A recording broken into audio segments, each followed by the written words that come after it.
how's it going, everybody? Cubfan here, and today we're taking a look at another Minecraft 1.8 snapshot. This is snapshot 14W04A, and just by hitting the F3 button to get to the debug menu, you can see there are already some pretty big changes. So first of all, we have this little floating axes indicator. This will show you which direction the principal axes are in Minecraft. So the x-axis is represented by the red line, z-axis is represented by the blue, and the green axis is represented by the y, and you can see how it sort of moves around as you view it from different angles. And also, now if you're looking along the z-axis, which is north and south, you'll see that your z-coordinates become bold, and the same thing happens to your x-axis if you look along the red line, which is the x-axis. Also new this week, item frames have gotten a major overhaul. So first of all, you can now place items at 45-degree angles in up to 8 different orientations. And also, if you place a comparator on the block behind the item frame, it will output a redstone signal. There's no signal if an item is not in the frame. But you can also change the strength of the signal by altering the orientation of the item within the frame. And this goes up to a maximum of 8 blocks. And then we'll go back to 0 when you reset the item frame. So you can use this in a lot of combination locks.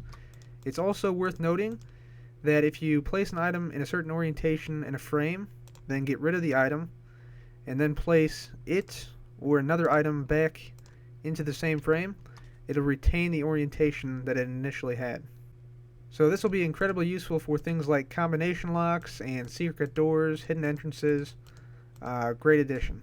Another great tool for map makers this week has been added to the /fill command, which now allows you to change only certain block types within an area to a different block type. So for instance, this /fill command here will change all these stone bricks in this given area here in front of me into gold blocks, just like so. Pretty cool. Another nice feature this week is the ability to place buttons on both the floor and also on the ceilings. Also, dispensers are now a little bit more useful. You can now put pumpkins inside them, and if you place them on top of this and hit the button, you can spawn in an iron golem. And same thing with a snowman, although he takes damage in the desert, of course. And you can also use it with wither heads in them to spawn the wither. Pretty cool.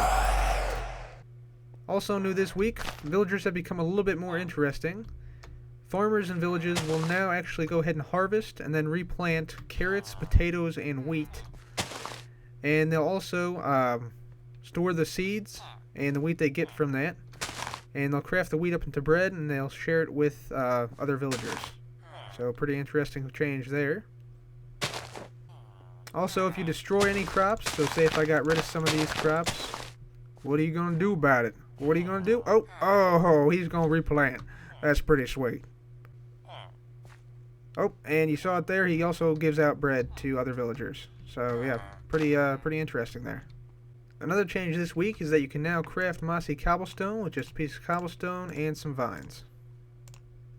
There's also a brand new command, the /particle command, and you can see all the different types of particles you can spawn, lava drip, water drip, some pretty cool ones like depth suspend, large explode, flame, lava, footsteps, clouds, stuff like that. And yeah, I'll just show you one example here. So if we spawn some flame particles right out in front of us and play it 10,000 times, get a pretty cool fire effect there. Yeah, let's see that again. Sweet. Also, one change that I'm pretty happy about is that iron golems and zombie pigmen will now continue to drop their drops regardless of how they are killed. So before, in the previous snapshots, you actually had to hit the iron golems to get them to drop iron ingots, and the same with the pigmen with their gold nuggets. But now Mojang has reverted that change. However, in regards to the gold farming, Mojang has changed how villages are calculated, so that will break a lot of the golem farm designs. What they've done is basically they've made it so that any door you place down, any valid door, so for instance, that right there would be a valid door, that will now merge into becoming part of the village. So instead of calculating villages based on the oldest door placed,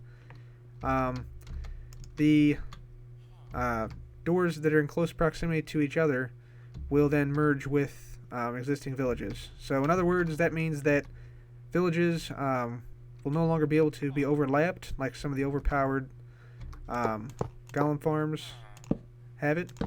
So basically that makes iron golem farming a lot more tedious and a lot less overpowered. And finally, guys, there are some changes to looting swords. So looting swords will now drop twice the amount of items they did before. However, there is a bug in this snapshot with looting swords in that you get a drop almost every time if you use a looting sword now. There is also some other important bug fixes regarding lighting. Bushes and saplings now light on fire, and mobs no longer can see you when you have an invisibility potion on, finally. Thank goodness that was finally fixed. But I think that's going to be all for me today, guys. Thank you very much for watching. This has been CupFan. Goodbye.